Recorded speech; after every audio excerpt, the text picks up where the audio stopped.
السلام علیکم ورحمۃ اللہ وبرکاتہ۔ Welcome back to my YouTube channel. دوستو، آج کی ویڈیو میں آپ کو مادر ملت محترمہ فاطمہ جناح کی زندگی کے آخری دن کے بارے میں بتائیں گے۔ آپ کو بتائیں گے کہ محترمہ فاطمہ جناح کو کس نے قتل کیا اور کیسے۔ دوستو، مادر ملت فاطمہ جناح جب ایک رات کسی شادی پر گئی تو رات کو ان کے گھر میں کون گھس آیا؟ اس شخص نے محترمہ فاطمہ جناح کو کیسے بے دردی سے قتل کیا؟ محترمہ کی لاش پر زخم کیوں تھے اور انہیں عوام سے کیوں چھپایا گیا تھا؟ کیا محترمہ فاطمہ جناح کو ڈائریکٹر ایوب خان نے قتل کروایا؟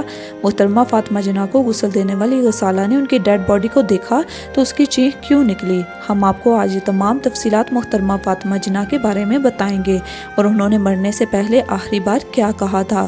ویڈیو کی تفصیل میں جانے سے پہلے اگر ابھی تک آپ نے ہمارے چینل کو سبسکرائب نہیں کیا ہوا تو کر لیجئے اور گھنٹی کے بیل آئیکن کو بھی پریس کر لیں تاکہ ہر نئی آنے والی ویڈیو سب سے پہلے آپ دیکھ سکیں۔ ہم بہت محنت سے آپ کے لیے ویڈیوز بناتے ہیں، اس لیے ویڈیوز کو لائک کر کے ہماری حوصلہ افزائی ضرور کیجیے گا۔ دوستو، یہ 9 جولائی 1967 کی بات ہے۔ اتوار کا دن اور دوپہر کا وقت تھا۔ اس زمانے میں نہ تو ہر گھر میں ٹیلی فون ہوا کرتے تھے اور نہ ہی 24 گھنٹے چلنے والے نیوز چینل ہوتے تھے اور نہ ہی پل پل کی خبر دینے والا سوشل میڈیا۔ لیکن دوپہر ڈلتے ڈلتے یہ خبر پورے پاکستان میں پھیل چکی تھی کہ محترمہ فاطمہ جناح انتقال کر چکی ہیں۔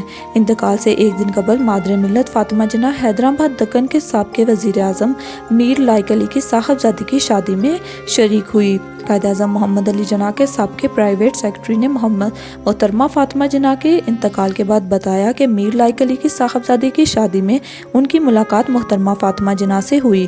محترمہ فاطمہ جناح نے ان کو بتایا کہ ان کا دل ڈوب رہا ہے، وہ جلد واپس اپنے گھر جانا چاہتی ہیں۔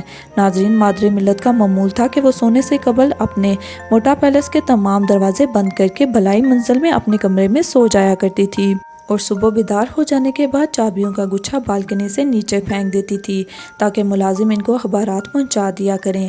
اخبارات دیکھنے کے بعد جب وہ نہا دھو کر تیار ہوتی تو ملازم 10 بجے انہیں ناشتہ دے دیتے تھے۔ ناشتے کے بعد محترمہ فاطمہ جناح نچلی منزل پر اپنے دفتر میں آ جایا کرتی تھی۔ 9 جولائی کی صبح خلاف معمول محترمہ نے چابیاں نہیں پھینکی۔ ملازم نے سمجھا کہ آج اتوار ہے تو ممکن ہے کہ محترمہ دیر تک آرام کریں گی۔ 10 بجے تک بھی محترمہ بیدار نہیں ہوئی۔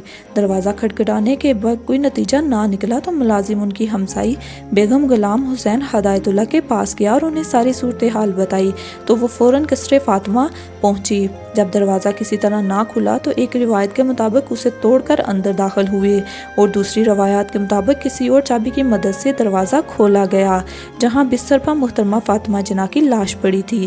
بیگم ہدایت اللہ اپنے گھر واپس گئی جہاں پر انہوں نے فون کر کے ڈاکٹر کرنل جعفر اور کرنل شاہ کو بلایا۔ دونوں ڈاکٹروں نے محترمہ فاطمہ جناح کی موت کی تصدیق کی اور کہا کہ ان کی موت قدرتی طور پر ہوئی ہے، لیکن ناظرین، محترمہ فاطمہ جناح کی گردن اور جسم پر زخموں کے نشان تھے۔ یہ ایک ایسا سوال ہے جس کا جواب ہم آپ کو آگے جا کر بتائیں گے۔